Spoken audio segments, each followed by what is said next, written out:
अस्सलाम वालेकुम। कैसे हैं आप सब? उम्मीद है कि सब खैरियत से होंगे। आज मैं आपके साथ बहुत सी घरेलू टिप्स शेयर करने जा रही हूँ। उम्मीद है कि ये टिप्स आपको पसंद आएँगी, आपके काम आएगी, क्योंकि हर टिप एक से बढ़कर एक है, इसलिए वीडियो को एंड तक पूरा देखिएगा। पहला टोटका बेडशीट के लिए है। बेडशीट आमतौर पर बिछाने के बाद बहुत ही जल्दी इकट्ठी हो जाती है। बेडशीट को बिछाने और इसे इकट्ठा होने से बचाने के लिए आपने बहुत से तरीके देखे होंगे, लेकिन बेडशीट बिछाने का मुनफरिद तरीका मैं आपके साथ शेयर करूंगी। इस तरीके से ना तो बेडशीट इकट्ठी होगी बल्कि बिछी हुई भी खूबसूरत लगेगी। तरीका: बेडशीट बिछाने के बाद इसके किनारों को आपने बेड के अंदर नहीं करना, बल्कि बाहर रहने देना है और हर किनारे पर अंदर की तरफ एक चूड़ी रखकर ऊपर से रबर बैंड चढ़ा दें। अब ये ना तो इकट्ठी होगी बल्कि बिछी हुई भी खूबसूरत लगेगी। फ्रिज के लिए टोटका: फ्रिज में जब बहुत ज़्यादा बर्फ़ जम जाती है, बर्फ़ के पहाड़ जम जाते हैं, तो इनको पिघलाना मुश्किल हो जाता है। फ्रिज में जमी बर्फ़ पिघलाने में बहुत वक्त लगता है। इसके लिए कुछ लोग गर्म पानी इस्तेमाल करते हैं और कुछ लोग चम्मच से खुरच कर उतारते हैं।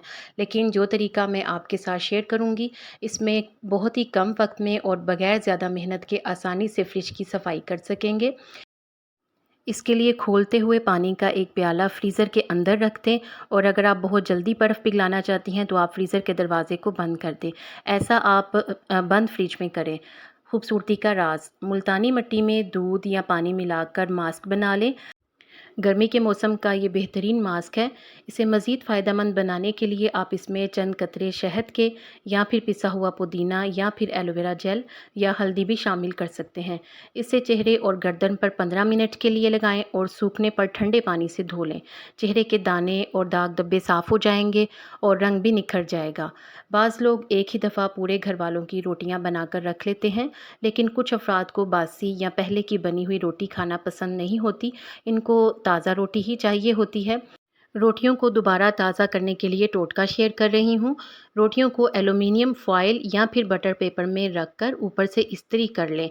आपकी गर्मा गर्म रोटी तैयार है। इस तरीके से गर्म की हुई रोटी बिल्कुल ताज़ा और नरम लगेगी। ऐसे ही लगेगा जैसे कि आपने अभी बनाई है। इसके अलावा आपके साथ इस्त्री के लिए टोटका शेयर कर रही हूँ। आपकी इस्त्री चाहे कितनी ही जली हुई क्यों ना हो या बिल्कुल ही काली हो चुकी हो, तो इसको साफ़ करने के लिए और दोबारा नई जैसी बनाने के लिए आप इस तरीका को इस्तेमाल कर सकते हैं।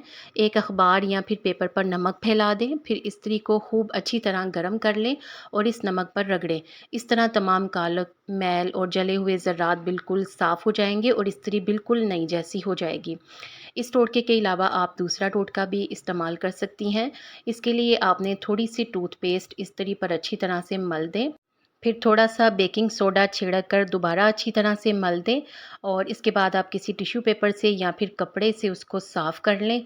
हल्का सा रगड़ लें। अगर मैल कुचैल ना उतरे तो नतीजा देखकर आप हैरान रह जाएंगी। मज़ीद अच्छी टिप्स के लिए वीडियो को लाइक करें, चैनल को सब्सक्राइब करें। वीडियो को देखने का शुक्रिया।